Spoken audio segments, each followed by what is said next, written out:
When Dad got diagnosed with cancer, it was like a magic spell. Suddenly, everyone cared. His son Robert, who hadn't bothered to call in 5 years, started showing up every single week. His daughter Karen, the one who'd once called him a burden, suddenly arrived with bouquets of flowers. Even his son-in-law started dropping not-so-subtle hints about the house, the savings, and, as he put it, the future. But there was one person who didn't need a diagnosis to show up: his youngest daughter, Lisa.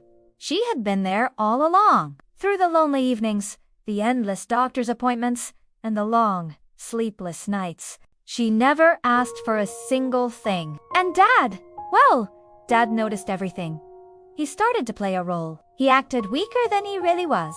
A bit more confused, a little more vulnerable. He'd listen quietly as Robert and Karen whispered plans about selling his house when the time comes.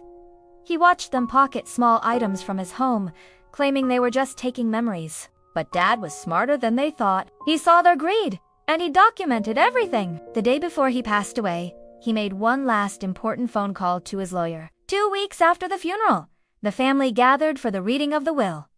You could practically see the dollar signs in Robert's eyes. Karen dabbed at her dry eyes with a tissue, putting on a show. The lawyer cleared his throat and began to read. To my son Robert, who only remembered he had a father when I was dying, I leave the $1 he borrowed in 2003 and never repaid.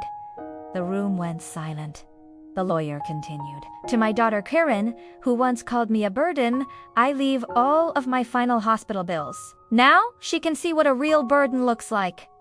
He then looked at Karen's husband. And to my son-in-law, who asked about my house a grand total of 14 times. I leave detailed directions to the nearest real estate agent. He'll need one, because he's certainly not getting mine.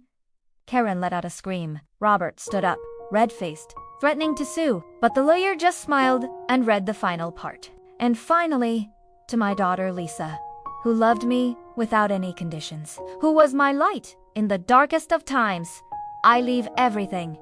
The house, the savings, the investments, a total of $3 million. And a letter telling her what she already knew, that she was always my favorite.